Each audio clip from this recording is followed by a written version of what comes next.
பேரன்பு வணக்கம். இன்றைக்கி வந்து கோவாவில் அமரா கிராண்ட் ஹோட்டலில் இருக்கோம். காலை பிரேக்ஃபாஸ்ட் பார்த்திங்கன்னா mango juice, butter melon juice, butter milk, veg sandwich, பார்த்திங்கன்னா ஃப்ரூட்ஸில் பார்த்திங்கன்னா பப்பையா, தண்ணிப்பழம் எல்லாம் இருக்குது. கேலக்ஸ் போட்டு மில்க் போட்டு சாப்பிட்டுக்கலாம். மில்க் போட்டு அப்புறம் வந்து பார்த்திங்கன்னா பஃபிங் கேக் இருக்குது. ப்ரெட்டு ரோஸ்ட் பண்ணிக்கலாம்.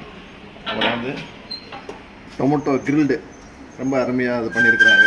இன்றைக்கி நம்ம மக்களுக்கு வித்தியாசமாக நம்ம மக்கள் உணவு மாதிரி இருக்குது. ரொம்ப உப்புமா, ரவா உப்புமா, காஞ்சிபுரம் இட்லி ரொம்ப அருமையாக பார்க்க நல்லா இருக்குது. நம்ம சாப்பிட்டு பார்க்கலாம், எப்படி இருக்குன்னு பார்க்கலாம். சாம்பார், நம்ம தேங்காய் சட்னி, நம்ம கார சட்னி,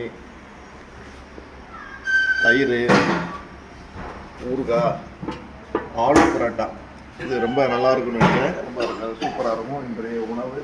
எல்லோரும் பிரேக்ஃபாஸ்ட் ரெடியாக இருக்குது, வாங்க சாப்பிட்லாம். ஹோட்டல் அமரா கிராண்ட் கோவாவில் என்ன பீச், பாகா பீச்சா, பாகா பீச்சுக்கு அருகில் ரொம்ப சிறப்பான உணவு. பக்கத்தில் ஸ்விம்மிங் பூலோட ரொம்ப அருமையாக ஹோட்டலில் அரேஞ்ச்மெண்ட் பண்ணியிருக்காங்க.